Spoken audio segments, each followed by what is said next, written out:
Assalamualaikum warahmatullahi wabarakatuh. Nama saya Devina Dewantari dari jurusan Sistem Informasi ITS Angkatan 2014. Episode kali ini adalah tentang Project Human Resource Management. Selamat menyaksikan. Project Human Resource Management merupakan proses yang mengorganisir dan mengelola tim proyek. Proses-prosesnya ada planning human resource, kemudian acquiring the project team, developing the project team, dan yang terakhir adalah managing the project team. Planning human resource merupakan pengidentifikasian dan pendokumentasian proyek tentang tugas dan tanggung jawab beserta laporan yang berkaitan dan membuat rencana manajemen staff. Ini namanya project organization chart, di mana ini struktur sebuah organisasi proyek. Jadi ada project manager, ini fungsinya untuk mengontrol jalannya proyek. Deputy project manager ini, kalau project manager sedang tidak ada, maka deputy ini yang akan menggantikannya. Kemudian sistem engineering dan yang lainnya ini itu adalah pengontrol proyek. Sub project manager itu adalah project manager untuk subproyek yang telah dibagi dari proyek yang besar tadi.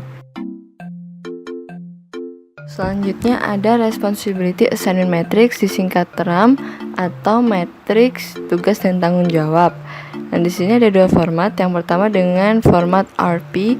Nah, ini seperti ini, ada WBS activities.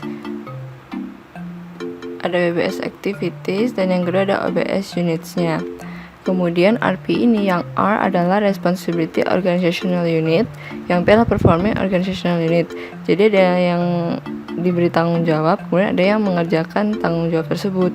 Nah, misalnya yang sistem engineering untuk activities WBS yang 1.11, maka yang bertanggung jawab adalah sistem engineering. Kemudian yang untuk 1.1.2, sistem engineering bertugas untuk bertanggung jawab dan juga mengerjakannya. Kemudian misalnya yang di tes engine yang 1.1.1 tes engineering ini berguna untuk melakukan pekerjaan tersebut. Kemudian format lainnya itu ada format RACI. Format RACI ini seperti ini bentuknya, dimana R di sini adalah responsibility, yaitu orang yang melakukan pekerjaan itu. Kemudian A itu adalah accountability, yaitu orang yang memiliki otorisasi. Kemudian C itu adalah consultability, yaitu orang yang memiliki informasi bagaimana cara pengerjaan tugas tersebut. Kemudian itu adalah inform, yaitu orang yang butuh diberitahu apabila tugas itu telah selesai. Nah, misalnya di tahap ini ada N, Ben, Carlos, Dina, dan Ed. Nah, di tahap define, maka orang yang diberi tanggung jawab itu adalah Ben.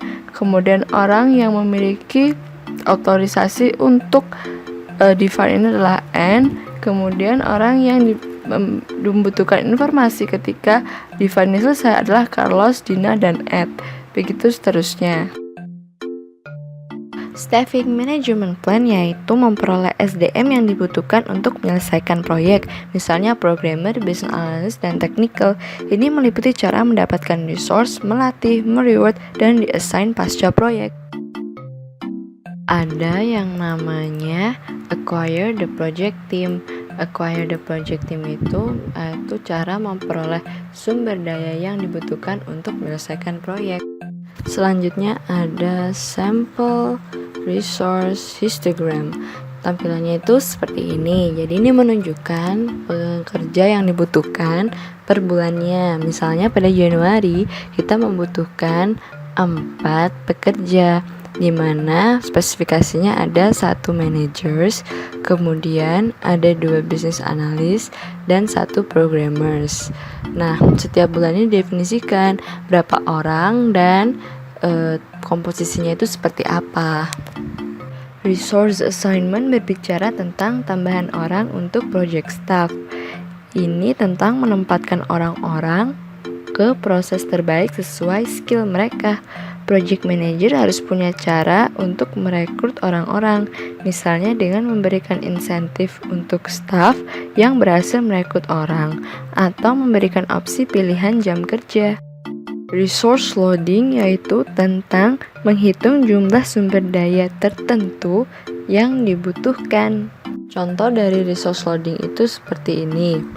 Nah, di sini ada yang bagian allocated, berarti sudah dialokasikan. Sedangkan ada yang namanya over allocation, yaitu sumber daya yang memiliki waktu terbatas. Dapat dilakukan dengan resource leveling. Resource leveling ini adalah teknik untuk menyelesaikan konflik sumber daya melalui penundaan pekerjaan. Misalnya pada tanggal 1 Maret ini akan ada 100% yang over allocated. Developing the project team yaitu meningkatkan kompetensi dan interaksi anggota tim agar dapat menambah kinerja proyek.